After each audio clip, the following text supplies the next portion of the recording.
join me in welcoming Professor Amy Edmondson.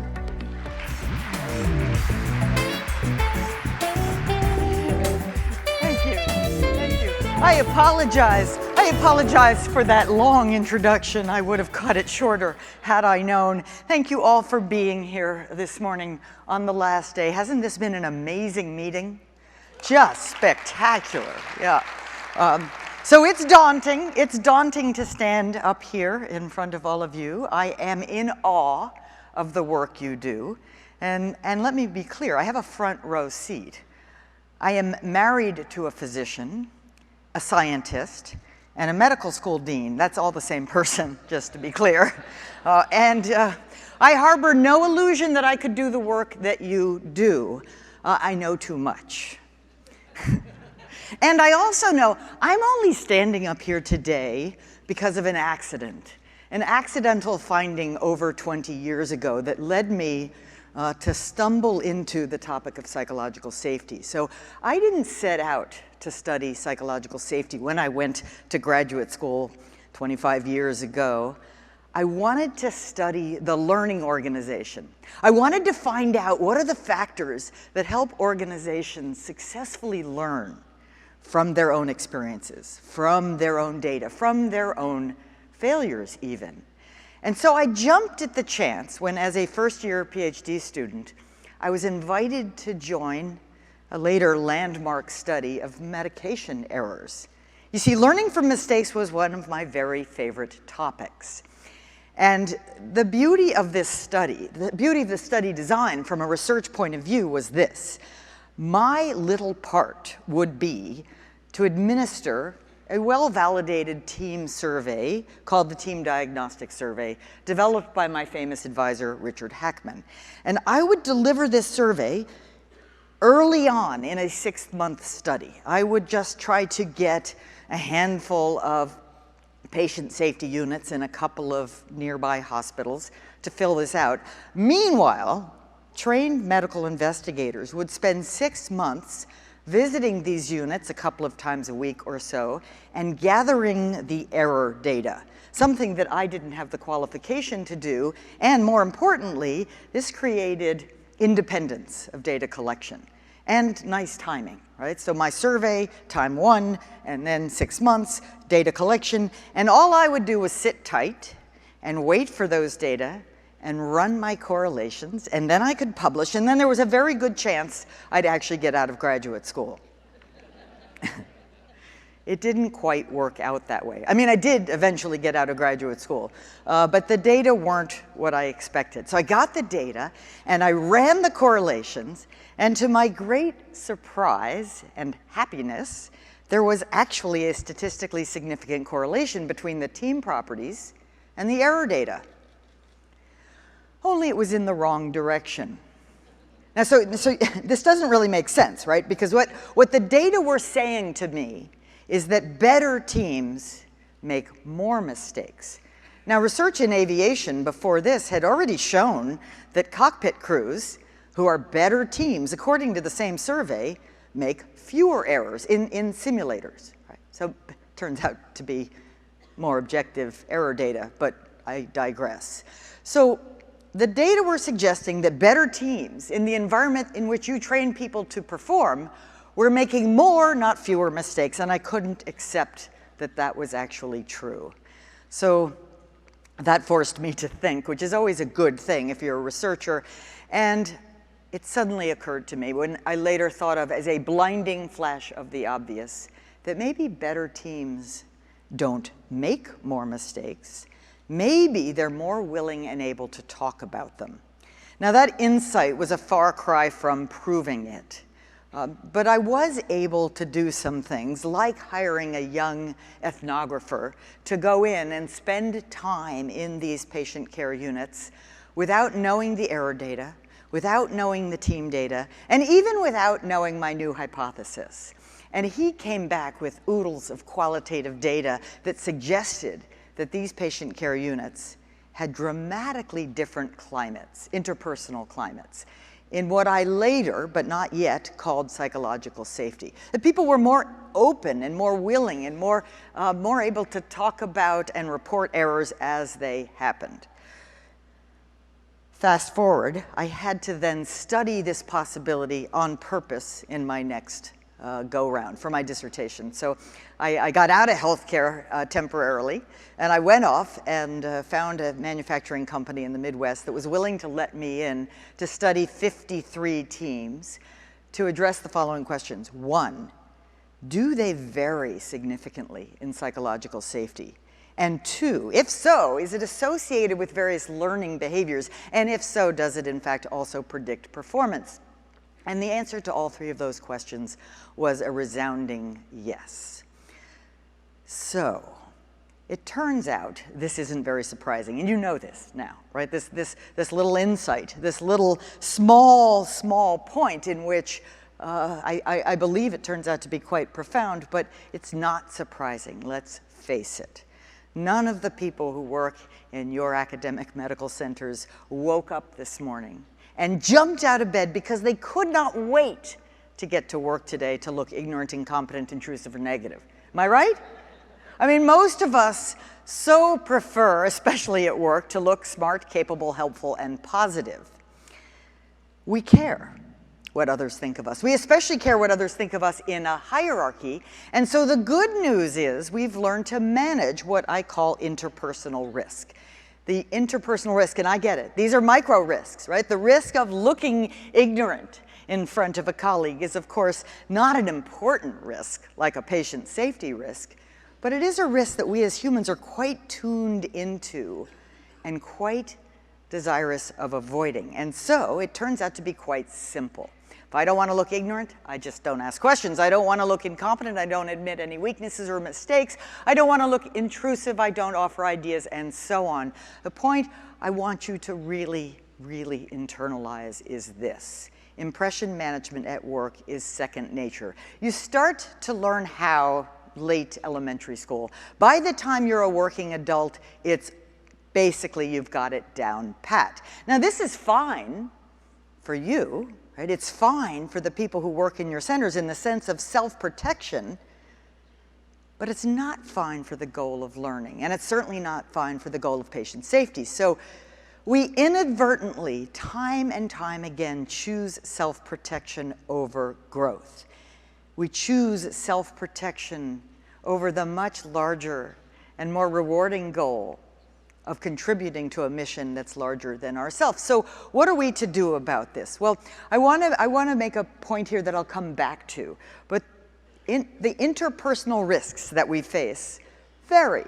They vary a little bit based on the nature of the work. So there is some work, thankfully, that's quite well understood. I call those routine operations. And of course, the epitome of that kind of work is the automotive assembly line. But you know, in your organizations, there's certain aspects of the work that we very deeply understand how to get the results we want.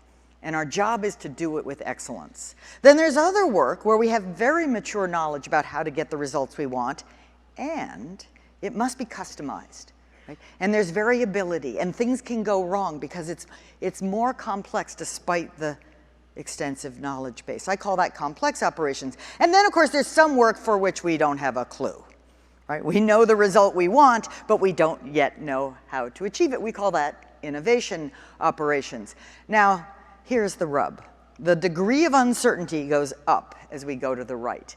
And the nature of the interpersonal risks, they all have interpersonal risks, but the nature of the risks change. For example, in routine work, I might be reluctant to speak up with a small improvement idea. I might be reluctant to speak up and pull that famous andon cord at Toyota if I see something that could be out of whack, but might not be out of whack, a tiny imperfection that hardly seems worth mentioning.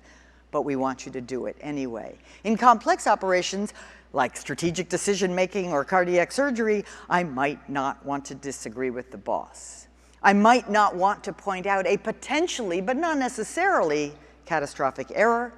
And in innovation operations, I might not want to try something that ends in failure, and yet I must, Right? That's part and parcel of the innovation work, and I might not want to offer a half-baked idea.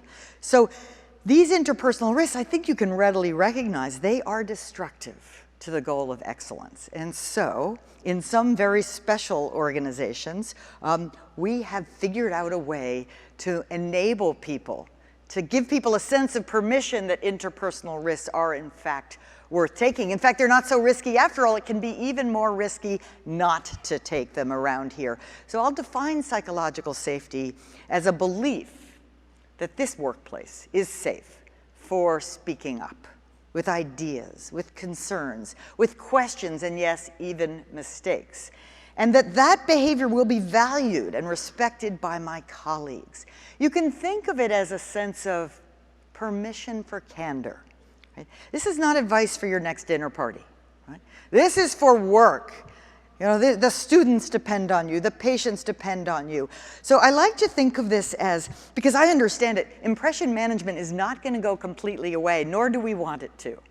Right? We definitely don't need to hear every thought inside your head. Right? But put it in the back seat.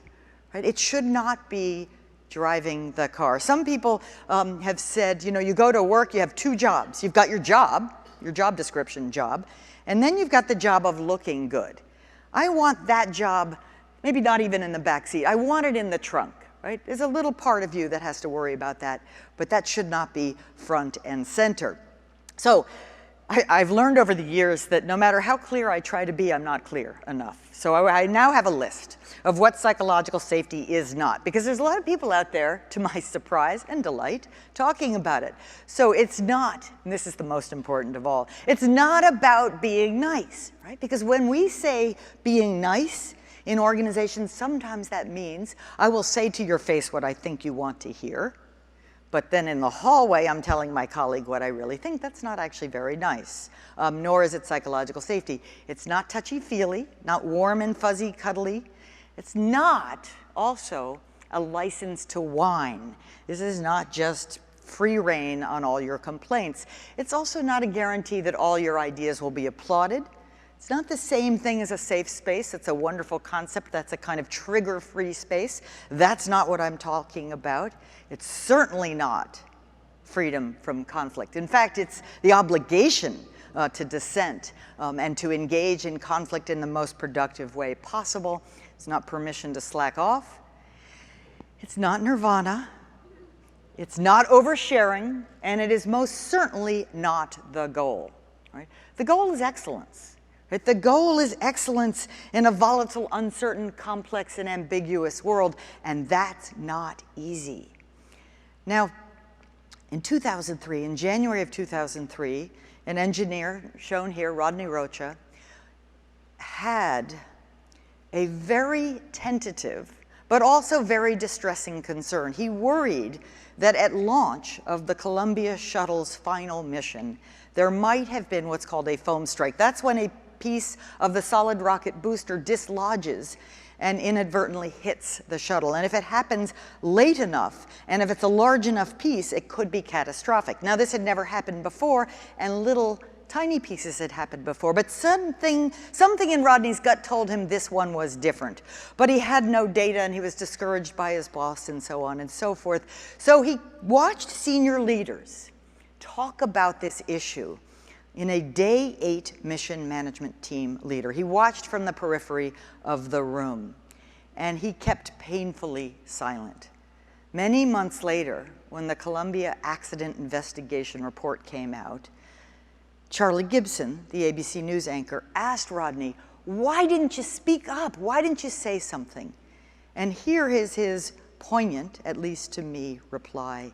He said, "I just couldn't do it. I was too low down," and his hands did this on screen. He said, "I was too low down, and she," meaning Linda Ham, the mission management team leader, "was way up here." I share this quote with you because the word "couldn't" to me is very powerful. The psychological experience of not being able to speak up in a hierarchy is almost the same as if your vocal cords just don't work. Right? There isn't a sense of, well, I chose not to. There's a sense of it's just not possible. Now, 7 days later, Columbia indeed combusted fully upon re-entering the Earth's atmosphere, killing 7 astronauts. And Rodney Rocha harbors that guilt to this day. Status differences are pervasive and problematic in most organizations. I know they don't apply to academic medical centers, but still, you just should understand this for the broader world. No, just kidding, as you well know. So I've done many studies over the year, and my colleagues and others have done many as well, but I want to share just one of them with you. This was a study that I did with Ingrid Nemhard and Anita Tucker, then doctoral students, in the NICU setting. And we had the invitation to study 23 NICUs in North American hospitals in the US and Canada.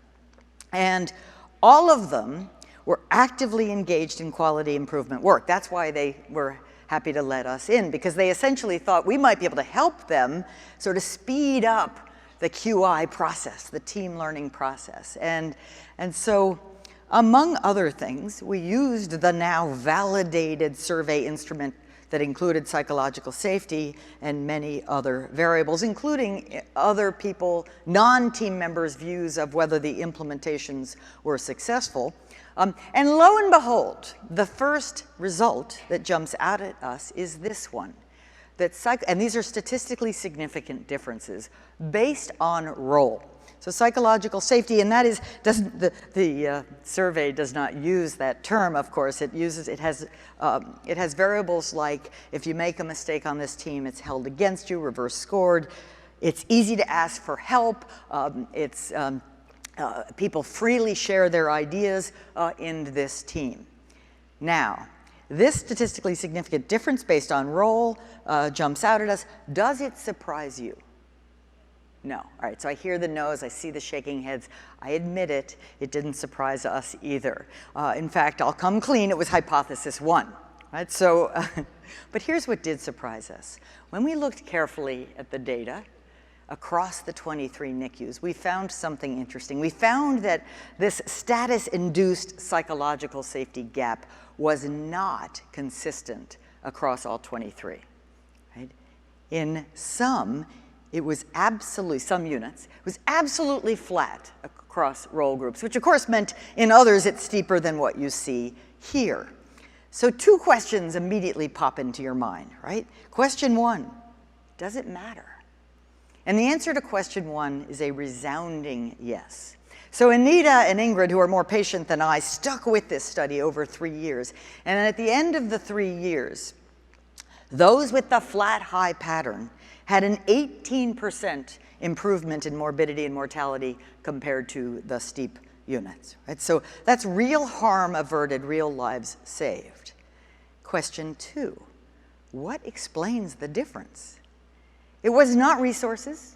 It was not layout or architecture or education or anything else that you might think. It wasn't senior management, hospital level senior management support, none of that.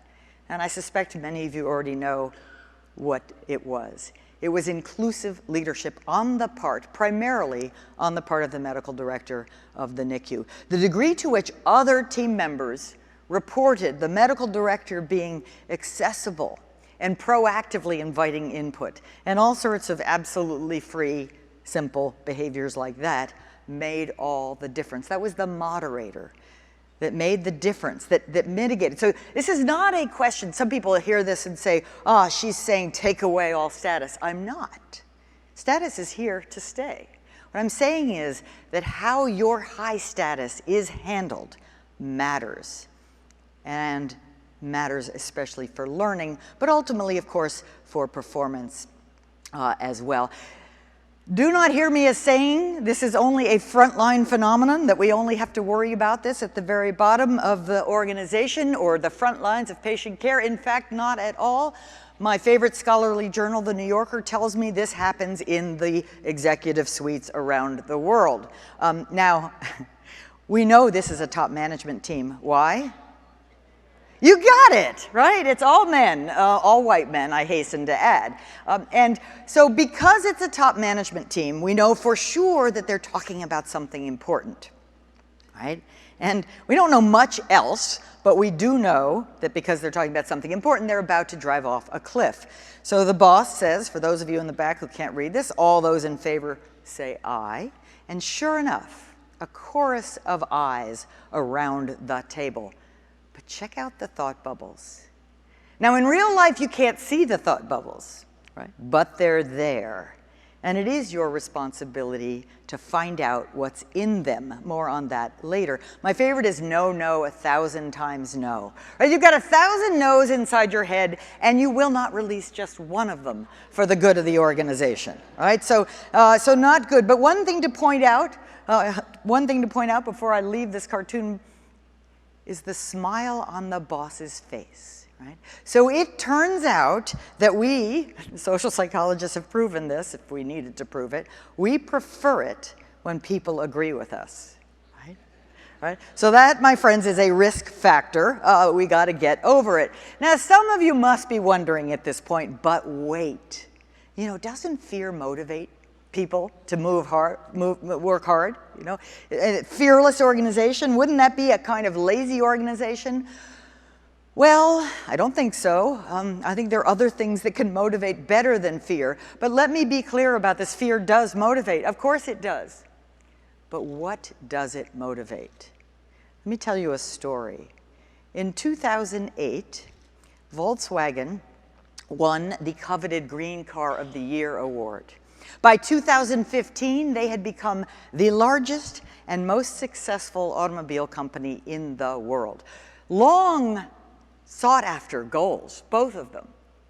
And so this was incredibly exciting. The problem, right? It's an illusion, right? And like all illusions, this illusion of success will be punctured, and it will be punctured in the headlines. And of course, none of you ever want to see headlines like this about your organization. And where does this come from? Where does this risk come from? I would argue, at least in this case, but not always, in this case, it came from the top.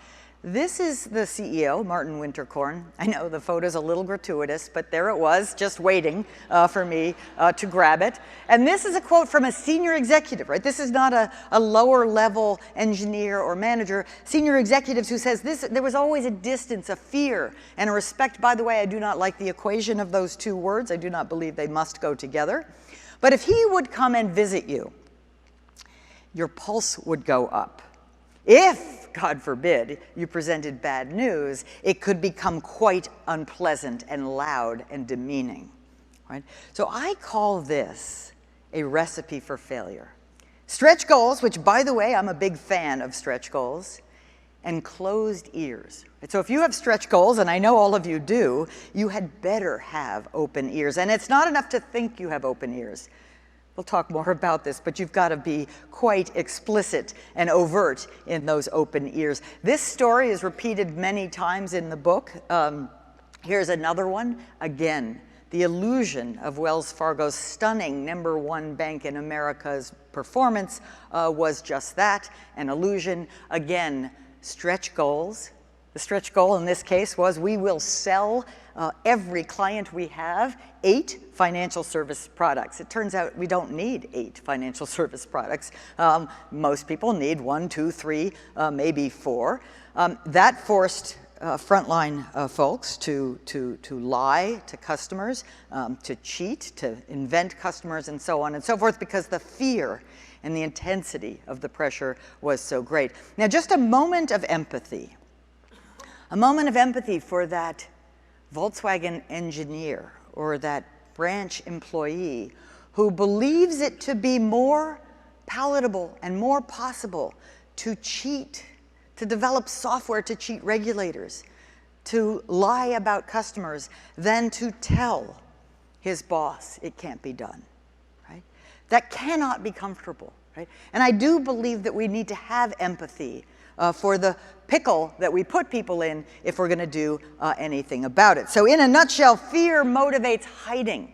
Fear limits creativity. It limits learning, short-term memory formation, creative problem solving, and so much more. It is hard to learn. It's hard to be successful, especially innovation. It's hard to be successful in a complex world when one is in a state of fear. Here's what we know in a nutshell about psychological safety. It lives, this is quite interesting, in study after study after study. We find that psychological safety is not homogeneous within organizations. It's quite local. This patient care unit is different from that patient care unit. This academic medical department is different than that department. What does that mean? Well, the number one implication, and it does bear out, is that the leaders in the middle matter greatly. They're shaping the climate. The culture is the culture. Your organizations probably all have distinct organizational cultures that are very important and very powerful. But the interpersonal climate turns out to be quite a local thing, which means those leaders in the middle need to be well-trained to create it in a way that poor Linda Ham, the mission management team leader, was not at the time. There now are many studies, this is just a handful, showing distinct relationships between psychological safety in the unit and learning behavior, whether that's error reporting, reducing workarounds, innovating creativity, you name it. But what about performance? What about performance? Well, for a while people equated, I could have either learning or performance. Google put that to rest just 3 years ago. So one morning I woke up to the New York Times cover, the magazine cover story, what Google learned from its quest to build the perfect team. And the subtitle, New Research Reveals Surprising Truths About Why Some Teams Thrive and Others Falter. Now you can imagine, this is my field, I was pretty eager to get to work reading this article. I mean, this, new research, surprising truths. Google, as you well know, they have more data than any of us and just as much analytic prowess as any organization on earth. So I got right to work and I started to read, and Charles Duhigg, who wrote the article, is a very engaging writer, and the first third of the article was all about the things that didn't work. IQ, gender mix, you name it, all the sort of usual suspects didn't work. Nothing worked. Nothing, that is, until Julia Rozovsky, who led this study, it was a 3-year study, 180 teams, stumbled into the concept of psychological safety in academic papers, no less. And then it was as if suddenly everything fell into place. Okay, I admit it, emphasis added. That was not in the original. But it's not every day that I wake up and see in the New York Times that my research has made everything fall into place at Google, okay? So that's a red letter day until I suddenly, and by the way, if you linked through the online version of this article and clicked on it, you got to my original article on psychological safety published in a journal called Administrative Science Quarterly in 1999. So I'm feeling pretty good about the whole thing. And then I pondered the date, right? So this is 2016. That's a 17-year gestation rate, which is long even in medicine, right? So then I didn't feel so good after all. But the point is, psychological safety, in fact, especially in a complex interdependent world, is a key contributor to performance, especially of teams. So as leaders, and again, leaders at any level, you have two jobs, not just one. One job is, of course, to promote high standards, to coach and enable and inspire people to do the very best work they can. The other job is to create a psychologically safe interpersonal climate where people can bring their full selves to work. If you don't do either, well, then I call that the apathy zone. This is where people quit and stay. They're still getting a paycheck, right? But that's about all that's going on. And sure, if all you worried about was psychological safety, you might be at risk of the comfort zone. I have to tell you the truth, I don't see much of that out there today. But this one I still see. I call this the anxiety zone. And let me be perfectly clear. I'm not talking about anxiety about missing a deadline or anxiety about letting down the patient. I'm talking about interpersonal anxiety. I'm talking about Rodney Rocha, who couldn't speak up at that meeting. I'm talking about those respiratory therapists in the lower performing NICUs who couldn't say what they worried about or saw overnight. So that is a zone where people are at risk, patients are at risk, students are at risk, employees around the world, and customers as well. The learning zone, this is the holy grail. This is where we need to be, and the point I'm trying to make here is that there is the trade-off between high standards and psychological safety. It's a both-and story, not an either-or story. So think about where you are right now in your workplace today. Which is the quadrant you find yourself spending the most time in? Which is the quadrant that you think your students, your colleagues, and others are spending the most time in? And then that helps us think about, what do you need to do to keep moving us up and right? What I want to do, since it's my interest and specialty, is leave the high standards part to you. I know you're doing that quite well. And talk just a little bit about, how do you build psychological safety? How do you create a workplace, a work environment where people can bring their full selves forward? And I'm going to suggest that it's simple. 3 simple things. Now, please note, simple is not a synonym for easy. Okay? Simple. Frame the work, invite engagement, respond productively. Each of those needs to be described in some detail, especially the first one. So let me start there. Framing the work starts with the recognition that we humans have cognitive frames through which we see reality. These are implicit or taken for granted beliefs that shape how we see and make sense of a situation and shape how we behave as a result. So the leadership task I'm talking about here is reframing. These are things you can do and say, by the way, at any level of any organization, things you can do or say that shape others' frames in the most productive way possible. And by the way, this starts with the recognition that all work is not alike, so that the framing statements that you might make will be different on the Toyota production line than in the scientific laboratory. Let me give you some examples. So these are some of my favorite leadership framing statements. This is David Kelly. He is a Stanford engineering professor, co-founder, and was longtime CEO of arguably the world's most celebrated innovation consultancy, IDEO. I suspect many of you have heard about IDEO. And David will go around saying to any innovation team in the company that will listen, fail often in order to succeed sooner. Now, is Kelly saying, go ahead, give lousy work to the client? Of course not. He's saying this is the kind of work for which success requires you, in no uncertain terms, to fail along the way. Okay, absolutely. It's a lovely framing statement. Fail often in order to succeed sooner. You can use it. You can take it. It's not copyrighted. Please don't take it to the cardiac surgery operating room. Okay, that's just inappropriate mismatch. Okay. But David Kelly, to me, it's a lovely framing statement for innovation, for a laboratory setting, if you will, behind closed doors, where you can fail with impunity on the way to stunning success and discovery. The deeper question here is not, why does he say this, because of course it's true. The deeper question is, don't they already know it? By they, I mean the team members here. These are smart young people from places, best schools around the country. And the answer is, of course they know. Of course they know that innovation requires failure. So here's the deeper truth. The deeper truth is, despite the fact that they know that intellectually, emotionally, they've never gotten an A- in their life, right? So what Kelly recognizes is that as a leader, he has to repeatedly reframe, repeatedly remind them. Otherwise, they are at risk, right? They're at risk of not taking the kinds of wild-eyed, crazy failures that they can take in that setting that lead them to get to something new, exciting, and useful.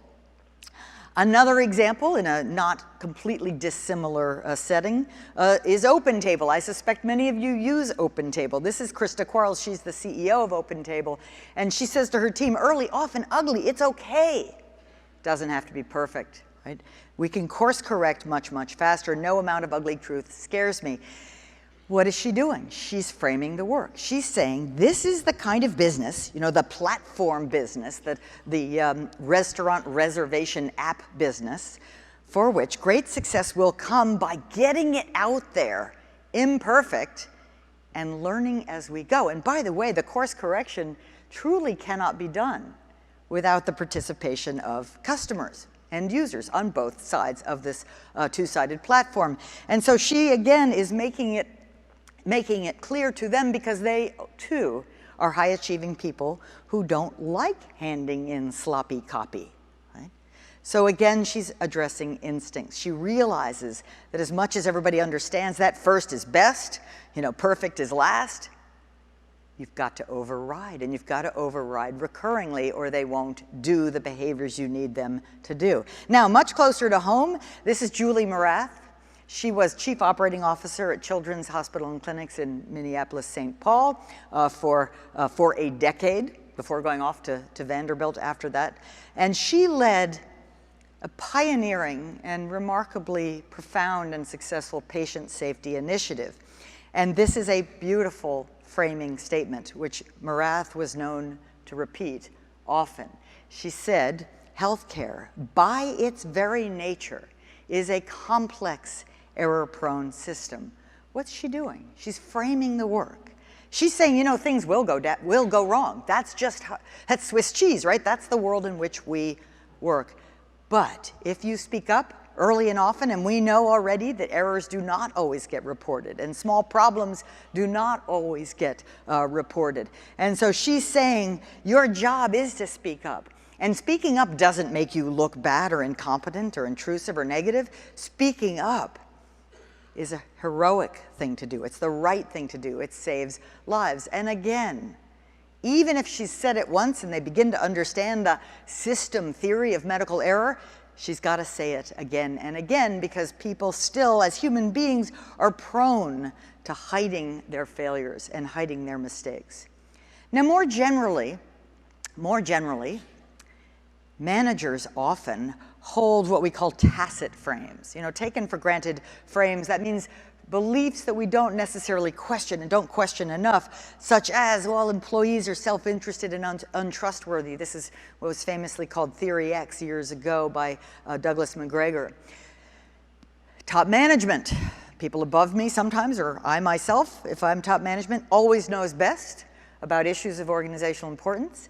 Unity, agreement, and consensus are signs of health, and disagreement and dissent should be avoided. I think you can already sense that those would not be tacit frames I would advocate. And in fact, they kill psychological safety. Let's explicitly reframe each and every one of those to build psychological safety, and it would look something like this. Employees are trustworthy and well-intentioned, and things might go wrong.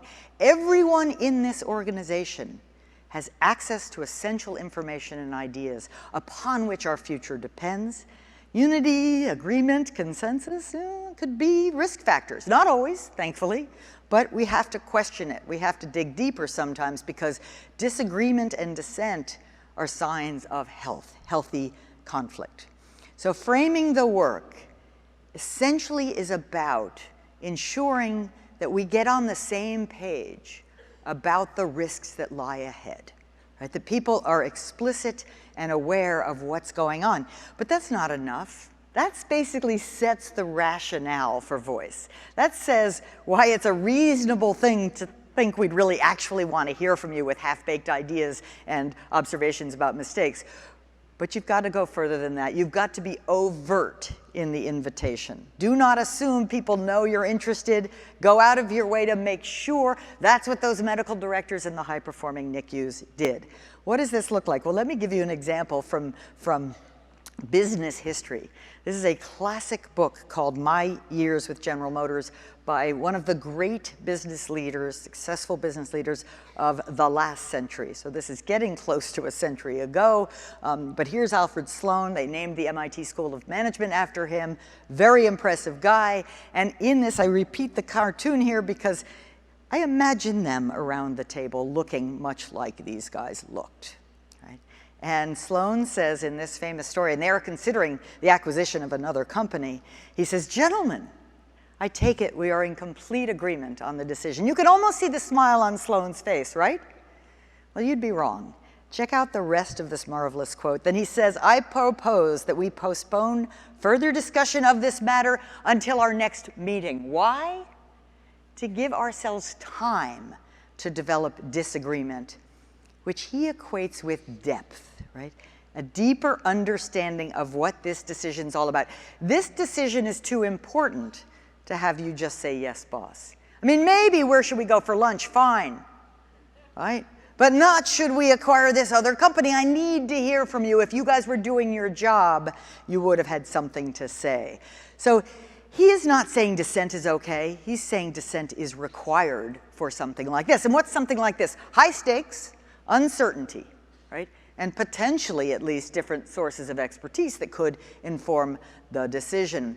Your best tool as a leader at any level is what I call the good question. What's a good question? Well, first and foremost, it's a question you don't know the answer to. Second, it's the kind of question that by its very wording helps us focus on something that matters. That is, it's not, hey, what's on your mind? Helps us focus. It invites careful thought, and it gives people room to respond. Let me give you some examples. They essentially come in two categories. And category one is the kind that help us go broad. What are we missing? You know, what do others think? What other options should we consider? And my favorite, who has a different perspective? Now notice that that is a close cousin of, does anyone have a different perspective? This one's better, right? The frame under, does anyone have a different perspective is any one of you brave enough to slow us down? Good, no. What's the frame under this one? It's, there's a treasure out there somewhere. I just don't know which one of you has it, and I'd love to hear it. The other kind of good question are the kind that help us go deeper. Okay, I see you think that, but I don't yet see why. What data do you have? What's the logic? What's the concern? Can you give me an example? What might happen if? Right? These are tools, absolutely free, absolutely valuable, that help us go deeper, that help us do better thinking about our most important decisions, whether they be related to curricula or patients. So we've framed the work. We've been overt. We don't accept silence as an answer. It's still not enough. The third thing you must do is have a productive response. Let's just say someone takes you seriously on the first two. They raise their hand, they bring you bad news. Remember Martin Winterkorn? And you bite their head off. Not gonna work. Okay, here we go. What's a productive response? Well, it has two features. Let me give you a story and then tell you the two features. So this is Alan Mulally. He came in and took over Ford at a time when it was bleeding red ink and turned it around. It's quite a remarkable story written about in a marvelous book called The American Icon, meaning Ford. And Mulally, in his first couple of meetings with his senior team, no longer all white men, thankfully, asked them to color code their reports, right? Red for trouble ahead, yellow for caution, and green for good news. Okay, so the first couple of senior staff meetings, everything was, you got it, you were there, right? No, green, green. So finally, Mulally says, listen team, we are on track to lose $17 billion, that's with a B, dollars this year. Is there anything not going well? Now notice what he's just done. He has framed the work, right? $17 billion. I mean, there better be things going wrong if you're losing that much money. And then he said, invite engagement, right? Is anything not going well? Be slightly better if he said, what isn't going well, right? But that's a tweak. Deathly silence. And then Mark Fields, head of all of the all of the Americas, North and South, raises his hand and proceeds to describe a very serious problem with the new Ford Edge. More silence ensues. Everybody else around the table reported having the following thought. Okay, he's out of here. They thought Mark was going to be fired for speaking truth to power. That's not what happened, or I wouldn't be telling you this story. What happened was that Mulally put his two hands together and started to applaud. Turns out there were some people who thought that was a signal, from stage left over here, the guy's going to come and then take Mark out, and that's the end of Mark. No, of course not. He applauded, and then he said, Mark, thank you so much for that clear line of sight. Now, what can we do to help? Now, notice, that's not happy talk, right? He's not saying, isn't that wonderful, Mark? It's not, right? It's bad news. But the clear line of sight is mission critical. Problem solving is a team sport. Now, it turns out that within 12 seconds, literally, 3 executives had offered prior experience with a similar problem, offer of engineers to go up to that plant and help sort it out, and ideas about what could be going wrong. 12 seconds. So this, if any of you are worried about, well, doing it this way will take longer, it doesn't. It takes longer to spend 2 or 3 weeks not talking about problems and having them fester. So in a wonderful interview with Diane Brady in Business Week, Alan says you have to make honest feedback a positive experience. And the reason this is an important point is because honest feedback isn't by its nature a positive experience. In fact, it's quite the opposite. So you've got to override it. As a leader, you've got to show that the red, the bad news, that's the gem. That's the treasure, right? That's what we really need and want. I had to demonstrate with my behavior that I welcomed it. I think a positive response, a productive response has 2 features. 1, it's appreciative. It's appreciative of the effort it took to come forward. And 2, it's forward-looking. There may be a need to do the postmortem later, not now. Let's go forward. So another example, and you might think this is a bridge too far, the chief scientific officer at Eli Lilly a number of years ago instituted failure parties. Yes, indeed, parties to celebrate drug trials that didn't produce the results that we dearly wanted. Now, you might think that's a bridge too far. I want to suggest this is exactly the right thing to do, and here's why. Number 1, it contributes to the kind of psychological safety culture you need to innovate.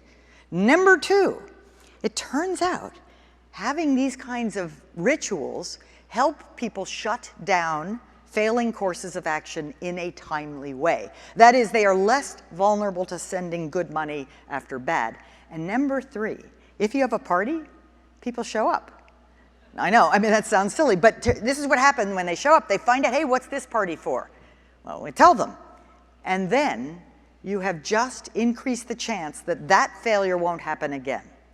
Right? Because the intelligent failure is not intelligent the second time around in your organization. So I do think it's important because there's lots of talk out there in my field, the management field, where we have practically a love affair with failure. My friends at Harvard Business Review tell me this was one of their most successful issues of the magazine in history, by downloads and sales and all that. So we're in love with the idea that failure is good, right?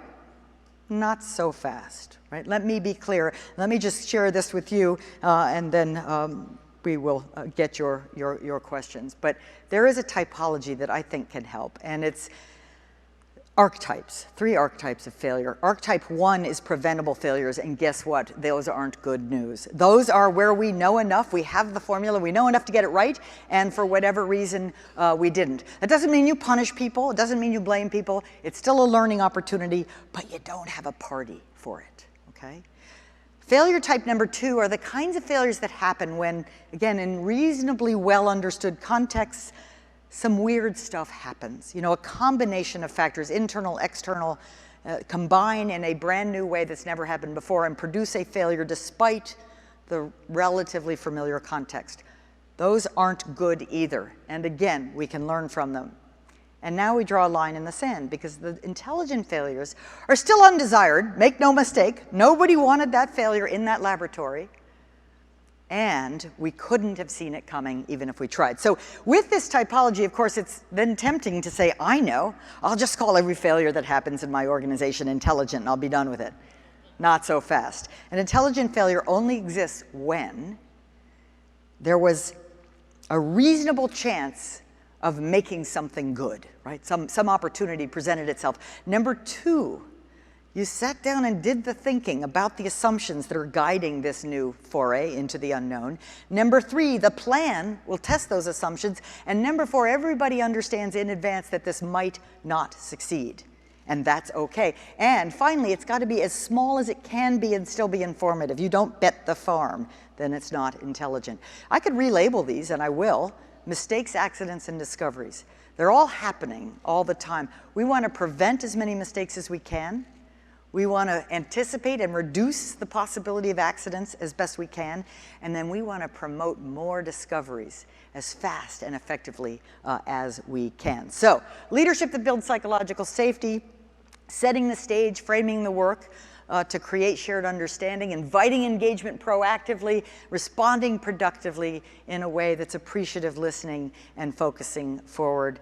These line up beautifully with John Meacham's comments from yesterday. Framing the work really starts with a sense of humility that we're going down a path we don't fully understand. We need your help. And curiosity is, hey, what are you bringing? I need to know. I can't wait to hear it. And empathy is, ooh, that's challenging. Now, how can I help?